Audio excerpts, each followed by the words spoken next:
Hey guys, alright, today we are back with another Miscellaneous Myths video, this time their new one on Medea by Overly Sarcastic Productions. I have never heard of Medea before. This video is only 14 minutes long, so I'm guessing this god or goddess is not all that famous, or there wasn't much written about her. So, yeah. I'm curious how she plays into Greek history, though, or Greek culture, more accurately, I guess to say. But Red is the expert here. Let's go ahead and learn. Real quick, we've just released another set of enamel pins. We finally got Zeus and Hera You know, ready if I to go, was a brought pin together kind by of their person, mutual dislike of Jason, I and would I'm definitely honestly get that really happy one. with how these But ones I'm not turned a out. pin So guy. check out the link to our crowdmade shop But that and is a snag a set goddamn before they're good-looking gone. pin. I don't think it's exactly controversial to suggest that Greek mythology is a bit lacking in the nuanced female characters department. What, really? No. No. The ancient society in lacking good female characters? No. Goddesses have their fair share of personality, and you do get the occasional anomalous powerhouse like Atalanta and Kirke, but for the most part, the ladies of Greek mythology are fairly one-note. Queens who mother heroes, princesses who fall in love with heroes, random targets of divine retribution, Zeus's girlfriend. All of these women look exactly... Okay, hold on. Well, actually, no, this is Renaissance art. So, I mean...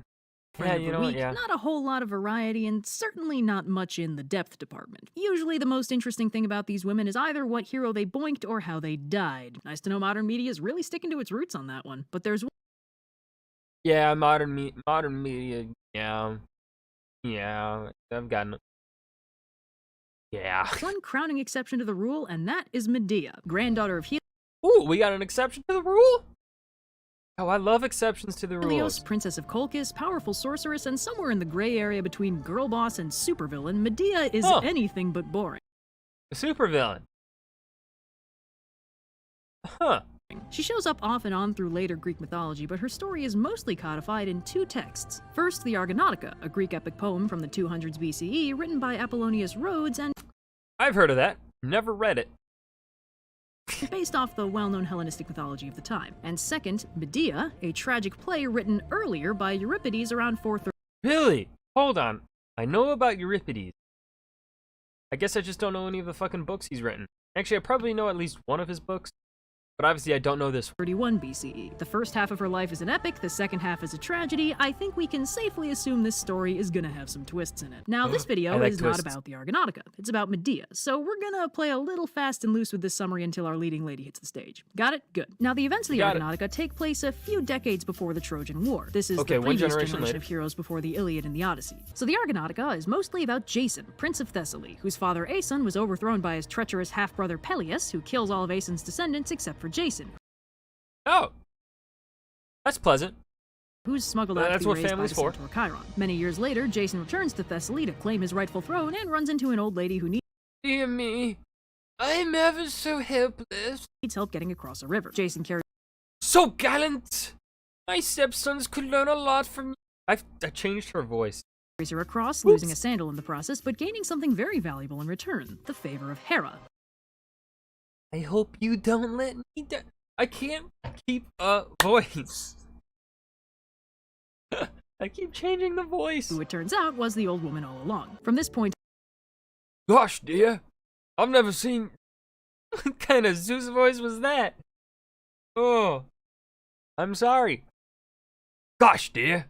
Now I'm just hyper fixating on what fucking voice I'm using. I'm not gonna do it. I'm not gonna give a voice.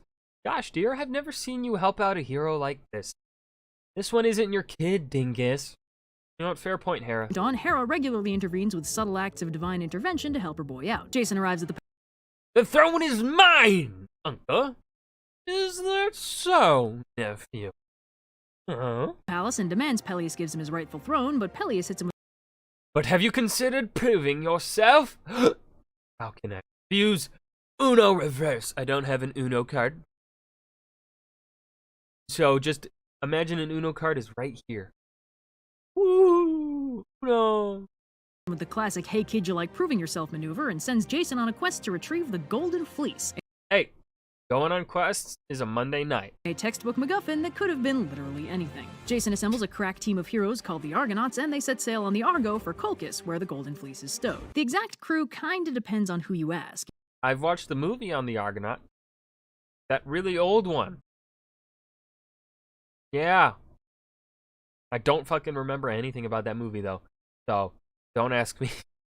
Every version of the story has a different set of heroes on board. Sometimes Atalanta's around, sometimes Jason decreed the Argo a strictly no girls allowed zone, sometimes Theseus and Pirithous are there, sometimes they're already stuck in Hades for the crime of being absolute morons. Heracles is usually on. Notable heroes present in all versions. Peleus, father of Achilles. Oh.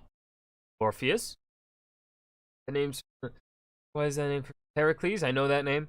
Castor and Pollux. I don't know those. Board, but amusingly, he gets totally ditched early on, and they keep having near misses for the rest of the book without ever meeting back up again. The cast list doesn't really matter. This is basically just an excuse to let an ensemble cast of heroes deal with a bunch of weird island shit for a while. So after sounds like Greek mythology. a lot of filler, they eventually reach the kingdom of Colchis, where the... A lot of filler. I've never heard mythology referred to as filler. Golden Fleece is held, but unfortunately... So, kid, I hear you like proving yourself, eh? Yes, I do. Oh god, he has a Uno reverse himself. Colchis is ruled by a different, unrelated evil king named Aeetes, who also hits Jason with a patented "Hey kid, you like proving yourself" gambit, and sets him a series of tasks to do before he gets the fleece. First he'll have to yoke a field full of deadly, fire-breathing oxen, and then use them to plow the field, then he'll need to sow the field with dragon's teeth, and finally defeat an army of warriors. Jason... You know, just a casual Friday night. Jason's not too optimistic about his prospects, so he and the Argonauts head off to discuss their options. But fortunately for Jason, Aeetes has a sexy sorceress daughter Nice. named Medea, and with a little nudging from Hera, Eros hits her with the arrow of love. Suddenly head Hey, we watched Eros' video. over heels. Could it be you're craving my McNuggies? Hold on, can I do that pose here? Hold on, or do I do it like... Hold on. Could it be you're craving my McNuggies? I hate myself already. But that's also just being, you know, Gen Z. For this handsome stranger. Even though was born in the 90s. Am I Gen Z? I don't fucking know. I'm told I'm Gen Z, I'm also told I'm millennial, but I also don't fit into either groups, so I call myself a zillennial. You're like me and you were born in post 1996 to 1999. You know what, I'll allow the 2000s. 2000 kids. Me, 2001, you're iffy. Okay? You're from 2001, I'm sorry, but you have to pass a written exam first before you are entered into the zillennials. But 1996, 2000, you are a zillennial like me. Welcome. Stranger, Medea finds herself utterly tormented by this new conflict of interests. She desperately wants to help Jason out, but she hates the thought of betraying her father, and she's pretty scared of what he might do to her if he finds out she's been involved. Hera sends her dreams, where Jason came to her kingdom not for the Golden Fleece, but for her hand in marriage. So romantic. But when she chooses him over her family and accomplishes his impossible tasks for him, her family is enraged. She wakes up, conflicted almost to the point of suicide, but... Hold on, whoa. That's a big jump. You just started thinking about him like the other day. This ain't Romeo and Juliet. While she's absolutely terrified of dying in disgrace, known to the world only as a foolish woman who gave up everything for a stranger, she eventually steals her resolve and decides to help Jason out, because love. She arranges... Yeah. So I'll pretend I'm irrationally smitten so he'll let his guard down. Oh, princess, you're so bad. For a covert meeting at the Temple of Hecate, where she serves as a priestess, tricking her handmaidens into thinking she's only pretending to like Jason so she can sabotage his success with evil magic. When Jason arrives, they awkwardly blush for a hot minute before Jason explains... Sounds about right, you know. And you can definitely... Hollywood still does that. ...explains that he knows she's his only hope of success, and if she helps him, he'll make sure she's famous throughout Greece for her heroism. He compares her to Ariadne helping Alright, you've convinced me. Theseus through the Minotaur's maze, and smitten by his praise, Medea gives him a potion called the Charm of Prometheus that'll make him invulnerable. She also explains how to handle the other challenges. Anyway, the day arrives, and Jason heads to the field, where, currently invulnerable thanks to Medea's potion, he easily yokes the fire-breathing bulls and sows the field with dragon's teeth. After a quick snack break, he returns to find an army of warriors who sprouted from the dragon's teeth.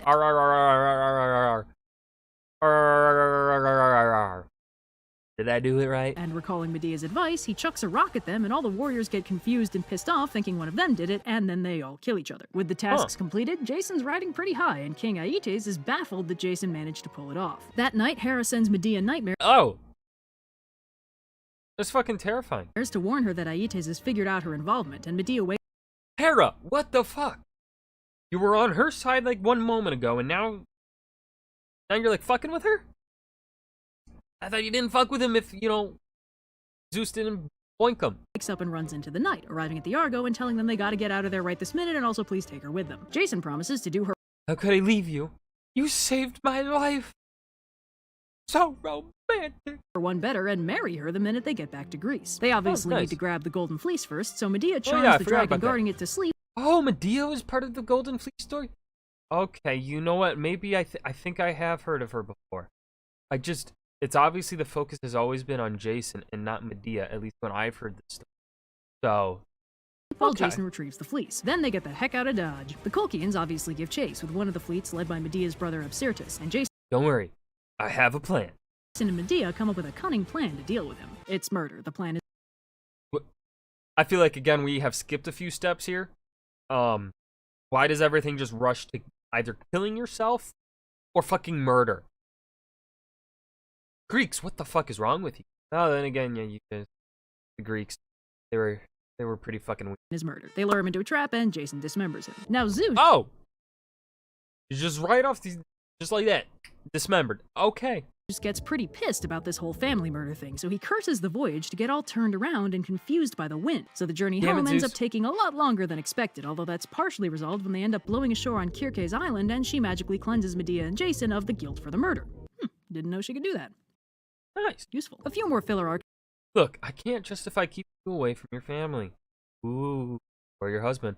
Happen while they sail home, and Jason and Medea end up getting properly married on an island, so Medea won't be sent back to Colchis by the king of the island, who's a pretty nice guy and won't break up a properly married couple. Jason and Medea are married in a sacred cave on the cliffside and take a nice little wedding night nap on top of the Golden Fleece, which I will admit was not a detail I was expecting to read in this ancient Greek epic. Yep. Boinking in progress indeed. Peleus, I don't know if you're going to want to touch that. So, after a long and complicated voyage home, the lovers finally return to Thessaly. Now, that's around where the Argonautica peters out, but the story's not over. The next bit is recounted in a short, now-lost play by Euripides called the Pleiades. Now, obviously, I don't actually care if you proved yourself. Peleus doesn't want to give up the throne, proving himself be damned. He's also gone ahead and killed all of Jason's relatives just to, be proactive. But Jesus Christ. Don't worry, dear. I have a plan. Don't worry, Medea has a solution. It's murder. The solution is murder. Okay, you know what? This time I feel like that one is justified. He's killing a lot of people, so I'm gonna give it to you, Medea. That murder, I'll justify that one. She shows Peleus' daughters a cool spell she knows for rejuvenation by butchering an old ram and throwing the pieces into a boiling pot of herbs. At which point, a young pretty cool, right? and healthy lamb jumps out. The daughters think that's really cool, so they go grab. I think it's pretty. Oh shit, there's Dagger. Staying alive weekly. Not getting stabbed. All-time low. So that's about to change. Their dad and butcher him, and he's dead. He's just dead. Oops. So that's basically the first half. Rest in pieces. Of Medea's story. A young, demure, love-struck woman falls head over heels for a handsome, heroic stranger and gives up everything to save him from an impossible situation. And then he rescues her from her vengeful family and brings her to a better land to marry him and live happily ever after. That is a beautiful, classic, textbook love story plus or minus a couple murders. So why is the play Medea a tragedy? Buckle up, it's actually kind of fascinating. So to start us off, Jason has a bit of a problem. Hold on. Where's my buckles? I don't have buckles. I'll hold on to my chair. See, what with the whole gruesome death of Peleus and all, Jason is now an accessory to a crime, and he can't really claim the throne of Thessaly, little known downside to solving all your problems with murder. So, I mean, it happens all the time in Europe. I think you could do it. He and Medea decide to head to Corinth instead. A few years evidently pass, and they make a home there, but Jason ends up courting Glauce, princess of Corinth and daughter of King Jason, what the fuck? Don't you go cheating on Medea! Creon, in the hopes that marrying her will make him royalty and ensure the future of his line, as well as the safety of Medea and their 2 children, because, by the way, they have 2 children now. Now, this is, what's the word? Adultery! That's yeah! Scumbag Jason? Right. Jason is married to Medea, both in the eyes of the law and the gods, and now he's trying to marry this Corinthian princess for the perks. Medea is understandably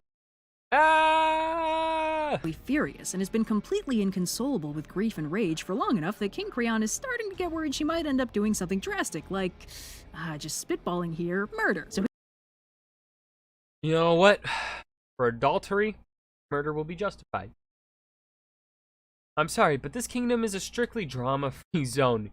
You're going to have to leave. Whoa, she's going through a rough time and you're already telling her to leave? I feel like that's going to exacerbate the whole, she wants to fucking murder someone issue. By kicking her out and not helping her. he decides he should exile her and her children so she can't do any murdering. She successfully pleads oh, very well. How much damage with him to give her one more day to get her affairs in order before he exiles her, and he agrees, which is unwise because now he's given her 24 hours to get all that murdering out of her system. But Medea isn't stupid. We've already seen how clever she is and how carefully she arranges her exit strategies. We also already know from the Argonautica that her worst fear is being abandoned and suffering the humiliation of sacrificing everything for a stranger who doesn't even care about her. She definitely wants revenge, but she knows she can't just start willy-nilly murdering people. Then she'll still be abandoned and also wanted for murder. While she's pondering this conundrum, nice going, dude. You totally ruined my flawless plan. What? Jason shows up to tell her that if she'd just been cool about him ditching her for this new woman, she wouldn't be getting exiled right now. Medea enumerates the many ways she's saved his ass in the past and accuses him of denying his oaths to the gods, which sets up a pretty interesting theme in this story of Medea's actions, no matter how murdery, having really the tacit approval of the gods. More on that later. Anyway, Medea points out that exile is almost a death sentence because she's made enemies everywhere by constantly helping out Jason, who has a habit of pissing people off and then requiring magical assistance. And Jason counters that really she got more than she gave in that bargain because, sure, she sacrificed her family and homeland to do his impossible tasks for him and saved his life over and over again. But hey, now she gets to live in Greece, not that icky barbarian place she came from. And also, she's famous now because of all that cool stuff she did for him that he got to take the credit for. Besides, Medea's just some barbarian woman with phenomenal cosmic powers. Jason can't pass up a real princess. His genius plan was to keep Medea as his mistress when he marries the princess so he could get them some sweet royal protection, and then eventually Medea's lame, not royal kids will have some properly royal half-siblings. Isn't that lovely? Unfortunately, Medea getting herself exiled has spoiled his brilliant plan somewhat, but don't worry, he's totally willing to give her some money to make that whole wandering the wasteland with 2 young children thing easier. Oh man, I want to see her kill him so bad. So Jason I agree. What the fuck, Jason? leaves, and when Medea heads outside to think, she runs into Aegeus, king of Athens, who greets her like an old friend. Apparently he's in town because he wanted to ask the oracle why his wiener doesn't work, but when he sees Medea looking so down, he asks what's wrong, and she fills him in on Jason being the absolute— He did what? He did say that and do that. worst. He's totally sympathetic. I know it's cold comfort. Athens will always welcome. Weren't women like, well, women in pretty much all Greek society were low the totem pole, but didn't Athens have them kind of pretty low? Or is that just Athens compared to like Sparta? I don't know. Inform me. People that know Greek history better than me. And offers her sanctuary in Athens, though he does say he can't actually get her there. She'll have to make her own way over. Medea, cautious even if I've made powerful enemies, of course. Cool. Back later. just as ever, tells him she's made quite a lot of enemies and she needs to know he'll be willing to protect her from, I don't know, retribution or something? He promises, and with her exit strategy firmly in place, Medea gets down to the brass tacks of plotting a murder. So Medea takes a beautiful golden gown and coronet, 2 gifts from Helios, and applies a poison to them so potent that it won't just kill whoever wears them, it'll also kill anyone that person touches. She Jesus. also ponders killing her kids, reasoning— Whoa. Hold. Alright, you can kill Jason. Don't kill the fucking kids. Those are your kids. that'll hurt Jason pretty bad, although the chorus points out it'll also hurt her a lot more, since Jason is kind of a terrible dad who doesn't really like them that much. But Medea decides it's worth it. I mean, it wouldn't be the first family she's murdered. Anyway, Jesus. she calls Jason back in and pretends to be all remorseful about their argument, and Jason totally buys it because he knows women tend to get emotional when their husbands leave them for other women. Medea tells him she hates the thought of their poor children sharing her exile, and couldn't he possibly convince Creon to let them stay? Jason's not sure about Creon, but he thinks he can convince Glaucia to do it, what with her being a woman and thus dumb and emotional and stuff. Medea gives the gown and coronet to her kids and tells them to be very convincing and persuade Glaucia to let them stay by giving her these wedding gifts. She sends them off, and evidently they're very persuasive because they come back without the presents. Medea suffers from a brief internal conflict over murdering them, and then a messenger arrives in a panic telling her to— The king and princess are dead? They're blaming you and your kid. Oh, how'd they figure that out? Get the hell out of Dodge because everyone's dead and they're definitely gonna blame her. He's probably not expecting Medea to respond, "Ooh, spill the tea! Did she suffer? Tell me she suffered." So apparently when the kids showed up, everyone was excited because it meant Medea was maybe getting over her grudge. Everyone except for Glauci, who refused to even look at them until they showed her the shiny presents. She immediately put them on, stumbled around for a bit, and then caught fire. What? Just straight into the fire. Okay. It's a hell of a poison. So she dies, and Creon cradles her body, at which point he also dies. Whoopsies. Ow. The messenger books it, and Medea decides this at least makes the whole child murder thing easier, since killing the entire royal family of Corinth is gonna get them killed anyway. She heads discreetly off stage, and the kids yell about how they are very definitely getting murdered right now, which is when Jason shows up, loudly talking about how he sure hopes nobody kills the kids to retaliate against him. Ooh. Poor timing. So Medea rises out of the house and into the air in Helios' flying chariot, using a bit of stagecraft usually reserved for the gods, by the way, and she taunts Jason that he'll never reach her up here. It's over, Jason. It's over, Jason. I have the high ground. He's successfully taken. You underestimate my power. Don't try it. Ah. You were my brother, Jason. Well, you were my husband, Jason. It was said you would... I don't know how to turn this, weave this to fit the story. Everything from him. Jason yells about how he probably should have taken... I can't believe you'd betray your own family for reasons that don't benefit me. Oh, boo-hoo. Medea's willingness to betray her family for him is a red flag. He also says that the souls of... The gods will avenge me. Oh, yes, the gods. The gods who love oathbreakers and adulterers. Remind me, which gods are those again? Even though they're those gods do that same thing. Specifically that adultery thing, quite often. Specifically Zeus, the head god.